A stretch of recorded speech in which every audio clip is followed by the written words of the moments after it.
கிராமத்தில் உங்களுக்கு அரை சென்டோ ஒரு சென்டோ கொஞ்சம் இடமோ இல்லை ஒரு வீடோ இருந்தால் இருக்கட்டும்னு விட்டுருங்க. அதை விற்கணும், விட்டுட்டு போயிடுவோம், நம்ம இங்கே வரவே மாட்டோம் அப்படின்னு மட்டும் நினைக்காதீங்க. கண்டிப்பாக ஒரு நாள் நமக்கு இல்லாட்டாலும் நம்ம குழந்தைகளுக்காவது அது பயனுள்ளதாக இருக்கும். இன்றைக்கி நாங்கள் நொங்கு வெட்ட போனோம். நொங்கு வெட்டும்போது என்ன அப்படின்னு சொன்னால், யாரையாவது கூப்பிட்டு வெட்டலாமே அப்படின்னு பார்த்தா ஒருத்தனும் இல்லை வழக்கம் போல்.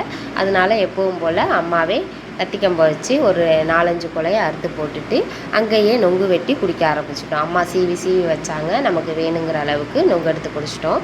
நொங்குமே நிறையா குடிச்சிங்க அப்படின்னு சொன்னால் வயிறு வலி வந்துடும். அதனால் ஒரு அளவுக்கு தான் குடிக்க முடியும், அந்த அளவுக்கு குடிச்சிட்டு நொங்கு இந்த மாதிரி நோண்டி நோண்டி அம்மா வச்சாங்க. இது சித்தி சின்னம்மா அவங்கெல்லாம் ஊர்களில் இருக்காங்க இல்லையா, அவங்களுக்கு இந்த மாதிரி அம்மா நோண்டி ஒரு தூக்காவளியில் கொண்டு போகிற வழக்கம் உண்டு.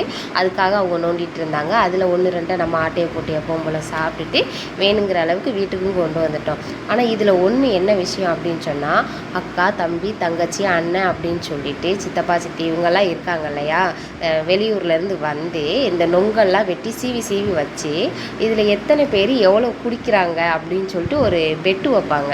இது வருஷம் வருஷம் எப்போவுமே நடக்கும். ஆனால் இந்த வருஷம் ஒரு பயல்களும் வரல. கேட்டால் எல்லாருமே ரொம்ப பிஸின்னு சொல்லிட்டாங்க. அதனால் அவங்களுக்கு ஒரு நொங்கும் கொடுக்க வேண்டாம், நம்மளே குடிச்சிடுவோம் அப்படின்னு சொல்லிட்டு விட்டுட்டோம். பாதி நொங்கு காயாக தான் ஆகும். பனங்காய் இந்த வருஷம் நிறையா இருக்குது.